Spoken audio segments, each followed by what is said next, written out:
The building of Chernivtsi University is a world-class architectural landmark. It even has the status of a UNESCO World Heritage Site, but students have been taught here for only half a century. Originally, it was built as the residence for the bishops of Bukovina region. This architectural ensemble was built by the Czech architect Josef Hlavka. It was the residence of the Orthodox Metropolitan Bishop.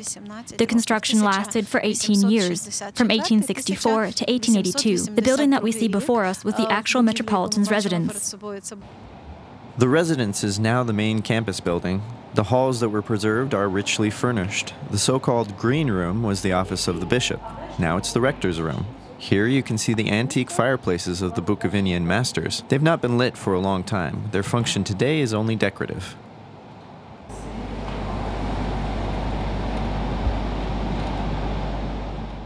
And this is the Synodal Hall of the residence, where high-profile church guests were received. It was considered one of the most beautiful in Europe, not least because it was made from marble. It's our local Bukovinian, the so-called limestone marble. There were columns of marble, the floor was of marble, the upper columns were made of alabaster, and all this was our own local material, and the wood and stone as well. 2 factories had been making the bricks for this construction, so everything ran like clockwork. However, during the Second World War, the structure was damaged by a fire. At the same time, the library burned down, along with the unique early printed books. It took 7 years, from 1957 to 64, to recreate the hall. A lot of money was spent on the restoration, 5.5 million Soviet rubles. It's an equivalent of today's 10 million euros, so it's well made and expensive. The red hall of the residence remains authentic. It was used for the meeting of the Holy Synod. The walls are decorated with Chinese silk, the floor is made of red beechwood, and the ceiling is ornamented in the Moorish Byzantine style. The hall's exclusive decorations are these antique 140-year-old mirrors from Venice. They're made of 5 layers of silver. These are the only pieces of furniture that were imported. They're famous for their quality, absolutely, perfectly smooth. The reflection has no distortion at all, unlike other mirrors. There is a legend that when a woman looks into this mirror, she gets younger. For men, this mirror absolves sins.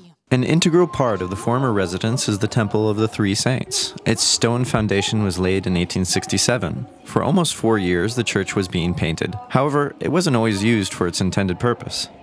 In Soviet times, the church was used for an electronic computation workshop. The equipment was placed directly by the iconostasis. The church service is renewed only with the independence of Ukraine in 1991. All the same, there were no attempts to destroy the temple in the Soviet times. And today we have a very beautiful church here, especially the dome. These are authentic images by the Viennese painter Karl Jobst. He was also a professor of classical paintings. The university today is a popular site for Ukrainian and foreign tourists. Guests from abroad call it the Ukrainian Hogwarts. The locals joke that the university was there first, so it's Hogwarts that copies the Chernivtsi University.